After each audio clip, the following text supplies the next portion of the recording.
जनगणना 2011 से कुछ महत्वपूर्ण सवाल है उसको हम लोग देखते हैं। तो सबसे पहले ध्यान रखिएगा, जनगणना 2011 ये स्वतंत्र भारत का 7वां जनगणना था। स्वतंत्र भारत का 7वां जनगणना ये था 2011 में जो जनगणना हुआ था। जनसंख्या भारतीय संविधान की समवर्ती सूची का विषय। तो ध्यान रखिएगा, ये जो जनगणना है ये जनगणना संघ सूची का विषय है, जनगणना संघ सूची का विषय, जबकि जनसंख्या जो है ये जो जनसंख्या है ये समवर्ती सूची का विषय है। तो दोनों ध्यान रखना है हम लोगों को, समवर्ती सूची का विषय। अगर आप लोग से प्रश्न पूछा जाए जनगणना किस सूची का विषय है तो जनगणना संघ सूची का विषय है, जबकि जनसंख्या समवर्ती सूची का विषय है। आगे है 2011 की जनगणना के जनगणना आयुक्त कौन थे। तो 2011 के जनगणना आयुक्त थे चंद्रमौली जी। ध्यान रखिएगा, 2011 की जनगणना के जनगणना आयुक्त थे चंद्रमौली। आगे है 2011 की जनगणना का ध्येय वाक्य क्या था, यानी 2011 में जो जनगणना हुआ इसका ध्येय वाक्य था हमारी जनगणना हमारा भविष्य। तो ध्यान रखिएगा, 2011 की जनगणना का ध्येय वाक्य था हमारा जनगणना हमारा भविष्य। साथ ही साथ ध्यान रखना हम लोगों को 2011 के जनगणना का जो प्रतीक चिन्ह था, प्रतीक चिन्ह, इसको भी ध्यान रखना है। प्रतीक चिन्ह की बात करेगा तो परगणक शिक्षिका, परगणक शिक्षिका जो थी वो 2011 के जनगणना का प्रतीक चिन्ह था। 2011 की जनगणना के अनुसार सर्वाधिक जनसंख्या वाला राज्य उत्तर प्रदेश है, जबकि न्यूनतम जनसंख्या वाला राज्य सिक्किम है। तो यहाँ से भी प्रश्न बन सकता है कि 2011 के जनगणना के अनुसार सर्वाधिक जनसंख्या वाला राज्य कौन सा है, तो उत्तर प्रदेश, और साथ ही साथ सबसे न्यूनतम जनसंख्या वाला राज्य है सिक्किम। सर्वाधिक जनसंख्या घनत्व वाला राज्य, सर्वाधिक जनसंख्या घनत्व वाला राज्य की बात करेगा कि सर्वाधिक जनसंख्या घनत्व किस राज्य का है, तब हम लोग आंसर करेंगे बिहार। बिहार का जो जनसंख्या घनत्व है 1107 व्यक्ति प्रति वर्ग किलोमीटर, 1107 व्यक्ति प्रति वर्ग किलोमीटर। याद रखना है हम लोगों को। सर्वाधिक जनसंख्या घनत्व वाला राज्य कौन सा है, तो वो है बिहार। वैसे अगर आप लोग से प्रश्न पूछेगा सर्वाधिक जनसंख्या घनत्व भारत में कहाँ पर है, तो दिल्ली में है। वैसे दिल्ली यूटी है और यहीं पर भारत में सबसे अधिक जनसंख्या घनत्व है, तो ये ध्यान रखिएगा। अगर केवल प्रश्न पूछा जाए सर्वाधिक जनसंख्या घनत्व कहाँ पर है, तब दिल्ली हो जाएगा, और जनसंख्या घनत्व पूछा जाए तब बिहार हो जाएगा। बिहार का जनसंख्या घनत्व है 1107 व्यक्ति प्रति वर्ग किलोमीटर। आगे है न्यूनतम जनसंख्या घनत्व वाला राज्य। सबसे कम जनसंख्या घनत्व वाला राज्य है अरुणाचल प्रदेश। अरुणाचल प्रदेश का जो जनसंख्या घनत्व है वो 17 व्यक्ति प्रति वर्ग किलोमीटर है। आगे सर्वाधिक लिंगानुपात वाला राज्य, सर्वाधिक लिंगानुपात वाला राज्य केरल है। उसी तरह से न्यूनतम लिंगानुपात वाला राज्य तो हरियाणा है। ऋणात्मक वृद्धि दर वाला एकमात्र राज्य कौन सा है, तो ये नागालैंड। इसको भी ध्यान रखिएगा, ऋणात्मक वृद्धि दर वाला एकमात्र राज्य कौन सा है, तो वो है नागालैंड। जनसंख्या का महाविभाजक काल, जनसंख्या का महाविभाजक काल जो माना जाता है 2011 से 2021 के बीच का जो जनसंख्या है वो महाविभाजक काल माना जाता है। और कुछ इंपॉर्टेंट फैक्ट है उसको भी हम लोग कवर कर ले रहे हैं जनगणना से संबंधित। स्वतंत्रता के बाद भारत का जो 2011 में जनगणना हुआ ये क्रम का 7वां था, तो इसको भी ध्यान रखिएगा। स्वतंत्रता के बाद 2011 का जनगणना क्रम का कौन सा है, 7वां है। भारत की कुल जनसंख्या की बात करेगा तो 1 अरब 2 करोड़ 70 लाख यानी 1.21 करोड़ के आसपास है 2011 की जनगणना के अनुसार भारत की जनसंख्या, जो कि विश्व की दूसरी सबसे बड़ी जनसंख्या थी। ये भी ध्यान रखिएगा, 2011 के अनुसार, 2011 जनगणना के अनुसार विश्व की दूसरी सबसे बड़ी जनसंख्या वाला देश कौन सा है, तो वो भारत है। कितनी जनसंख्या है, 1.21 करोड़ लगभग जनसंख्या है भारत की, जो कि पूरे विश्व की जनसंख्या का लगभग 17.5% है। यानी पूरे विश्व में जितनी जनसंख्या उन सभी जनसंख्या का 17.5% जनसंख्या भारत में निवास करती है। वहीं पर बात कर लें जनसंख्या में पुरुषों की जनसंख्या कितना है, तो 62.37 करोड़ जो है ये पुरुष जनसंख्या। वहीं पर महिला जनसंख्या की बात करेगा तो 58.71 करोड़ जनसंख्या है, ये महिलाओं की जनसंख्या है। लिंगानुपात की बात करेगा तो लिंगानुपात भारत का 943 है, यानी 1000 पुरुषों पर महिलाओं की संख्या क्या है, तो वो 943 है। उसी तरह से साक्षरता दर की बात करेगा तो कुल साक्षरता दर है भारत का 74.04%। कुल साक्षरता दर 74.04%। वहीं पर पुरुषों की जनसंख्या की बात करें, साक्षरता की बात करेगा तो 82.14% पुरुष साक्षरता दर है। और महिलाओं की साक्षरता दर की बात करेगा तो 65.46% जो है ये महिलाओं का साक्षरता दर है 2011 के जनगणना के अनुसार।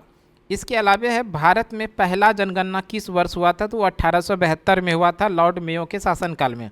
यानी भारत में पहली बार जनगणना 1872 में कराया गया था और लॉर्ड मेयो ने कराया था। नियमित की बात करेगा, नियमित या दशकीय आधार पर यह प्रति 10 वर्ष के अंतराल पे जो जनगणना हुई थी वो 1881 से शुरू हुआ और लॉर्ड रिपन के शासनकाल में इसकी शुरुआत हुई। यहाँ से भी प्रश्न पूछा जाता है कि भारत में नियमित जनगणना की शुरुआत किस वर्ष होती है, तो 1881 में किसके द्वारा कराई जाती है, लॉर्ड रिपन के द्वारा नियमित जनगणना की शुरुआत कराई जाती है। स्वतंत्र भारत का पहला जनगणना किस वर्ष हुआ, ये हुआ था 1951 में, स्वतंत्र भारत का पहला जनगणना। ये कुछ इंपॉर्टेंट फैक्ट हो गया 2011 के जनगणना के अकॉर्डिंग प्रश्न। अब है प्रमुख अनुच्छेद, कुछ प्रमुख अनुच्छेद है जिसमें से कि अनुच्छेद 129 है।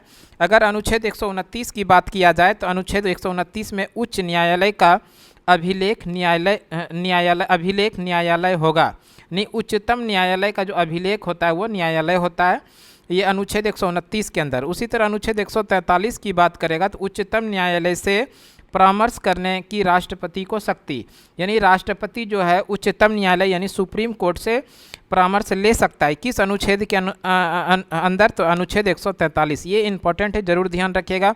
राष्ट्रपति को सर्वोच्च न्यायालय से परामर्श लेने का अधिकार है, किस अनुच्छेद के अंदर, तो 143, अनुच्छेद नंबर 143 के अंदर इसका प्रावधान है। उसी तरह अनुच्छेद 215 की बात करेगा तो अनुच्छेद 215 में उच्च न्यायालय का अभिलेख न्यायालय होना, ये अनुच्छेद उच्च न्यायालय की बात किया जा रहा है अनुच्छेद 215 में। उसी तरह से अनुच्छेद 226 की बात करेगा तो कुछ रीट निकालने की उच्च न्यायालय की शक्ति है, यानी कि उच्च न्यायालय के अंदर जो रीट निकालने की शक्ति है, रीट जारी करने की जो शक्ति है वो अनुच्छेद 226 के अंदर है। ये कुछ इंपॉर्टेंट फैक्ट हो गया अनुच्छेद से। इसके आगे भी और भी प्रश्न है, उसको हम लोग देखते हैं। इसके आगे है भारत का नियंत्रक एवं महालेखक परीक्षक जिसको कि हम लोग CAG के नाम से जानते हैं। CAG यानी कि भारत के नियंत्रक एवं महालेखक परीक्षक CAG का उल्लेख संविधान के किस अनुच्छेद में, तो अनुच्छेद 148 से लेकर 151 तक है। सीधा प्रश्न पूछा जाएगा, भारत का नियंत्रक एवं महालेखक परीक्षक यानी CAG का उल्लेख भारतीय संविधान के किस अनुच्छेद में, तो अनुच्छेद 148 से लेकर 151 तक के बीच का जो प्रावधान है वो प्रावधान भारत का नियंत्रक एवं महालेखक परीक्षक से संबंधित है।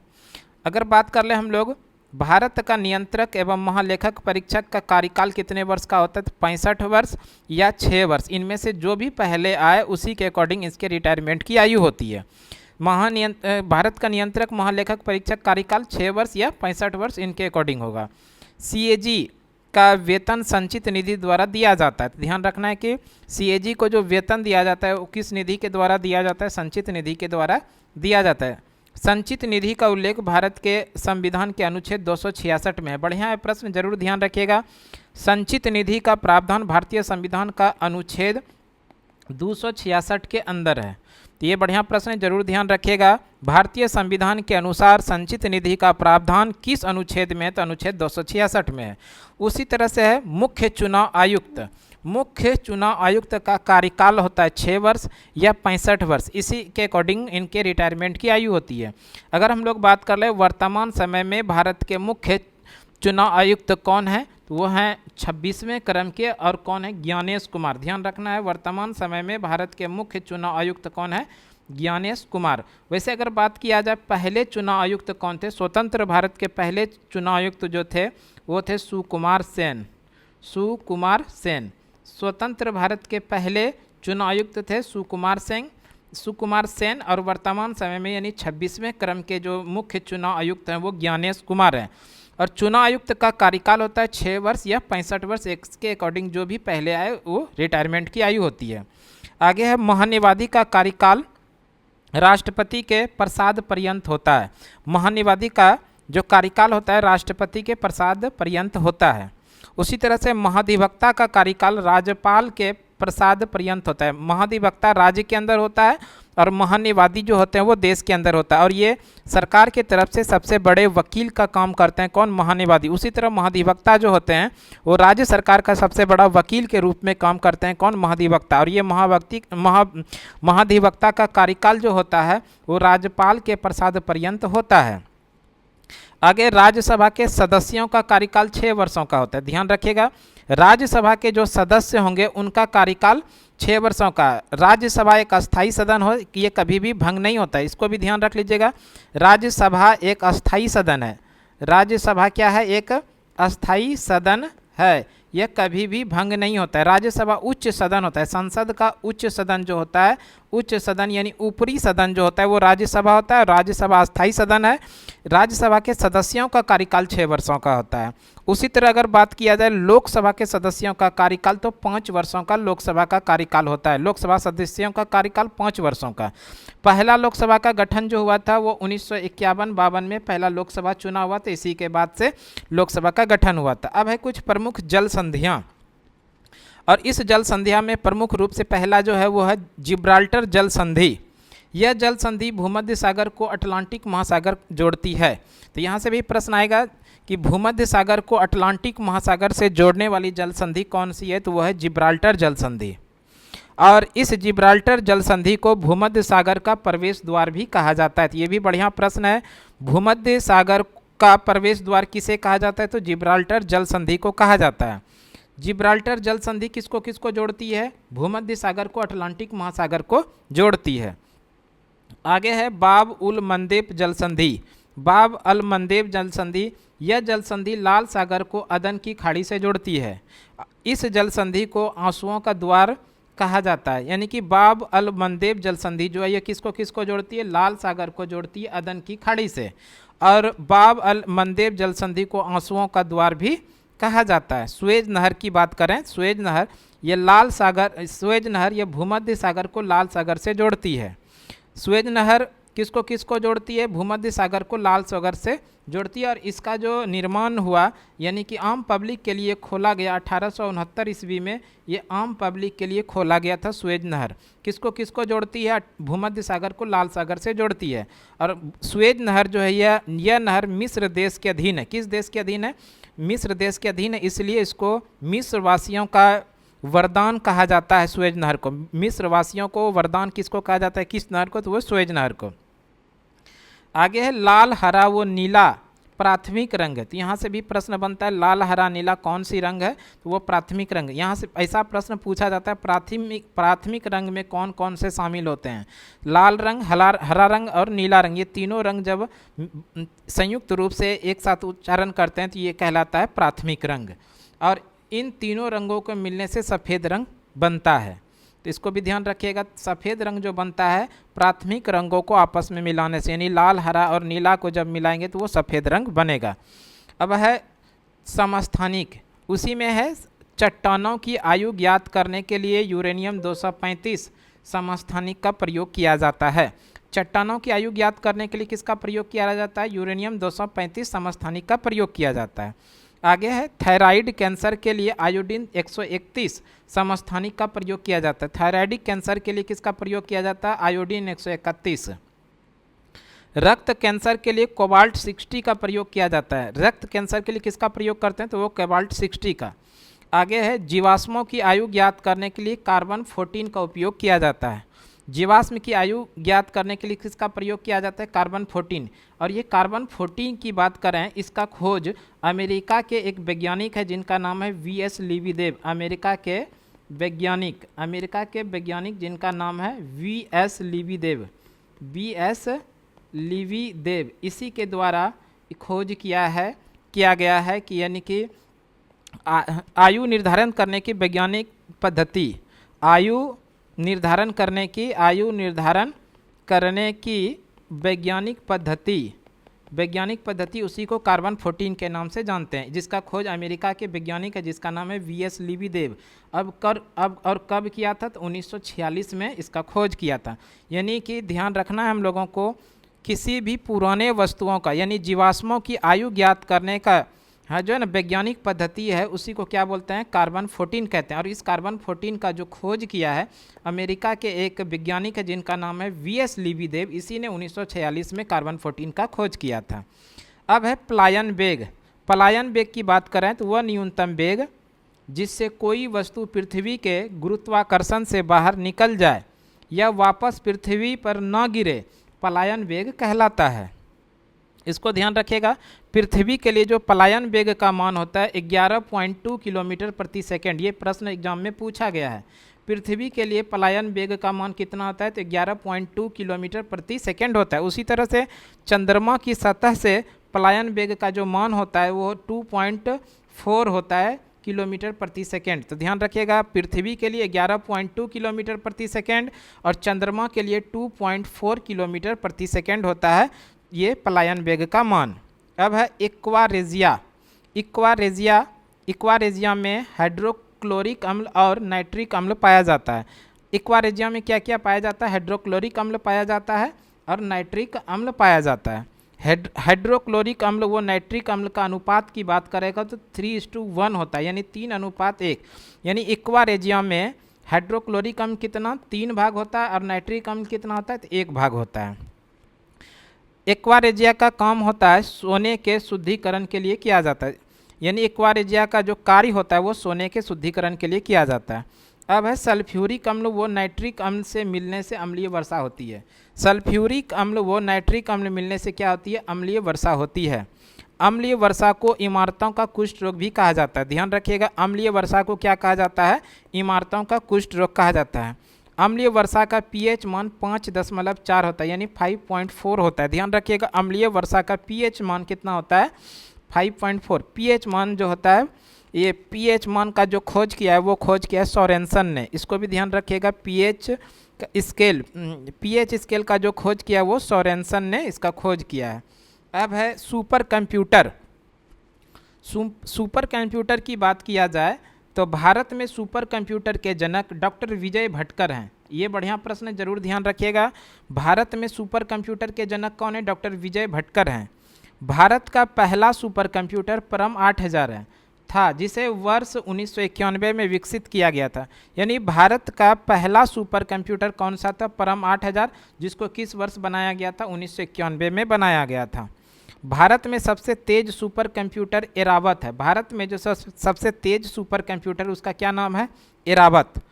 आगे है मानव कंप्यूटर के नाम से शकुंतला देवी प्रसिद्ध है। मानव कंप्यूटर के नाम से कौन प्रसिद्ध है, वो है शकुंतला देवी। तो यहाँ पर कुछ बढ़िया प्रश्न मिला। तो सबसे पहला प्रश्न जो मिला कि भारत में सुपर कंप्यूटर के जनक किसको कहते हैं, तो वो डॉक्टर विजय भटकर को कहा जाता है। और भारत का पहला सुपर कंप्यूटर कौन है, तो वह है परम 8000, जिसका कि निर्माण कब हुआ था, 1991 में। उसी तरह भारत में सबसे तेज सुपर कंप्यूटर का क्या नाम है, तो वह है एरावत। और भारत में कंप्यूटर, मानव कंप्यूटर के नाम से किसे जानते हैं, शकुंतला देवी को भारत में मानव कंप्यूटर के नाम से जानते हैं। अब है 73वां संविधान संशोधन 1992। 73वां संविधान संशोधन 1992, इसके अनुसार 73वां संविधान संशोधन 1992 के द्वारा भारतीय संविधान का अनुसूची 11 जोड़ा गया था। अनुसूची 11, और इस अनुसूची 11 में कुल मिला के कुल विषय की बात किया जाए तो कुल 29 विषय इसमें शामिल किए गए थे। कुल कितने विषय, 29 विषय शामिल किए गए थे। 73वां संविधान संशोधन 1992, इस संविधान संशोधन को भारत में 24 अप्रैल 1993 को लागू किया। यानी कि 73वां संविधान संशोधन 1992, इसके अनुसार अनुसूची 11 जोड़ा गया, जिसके अंदर में कुल 29 विषय था।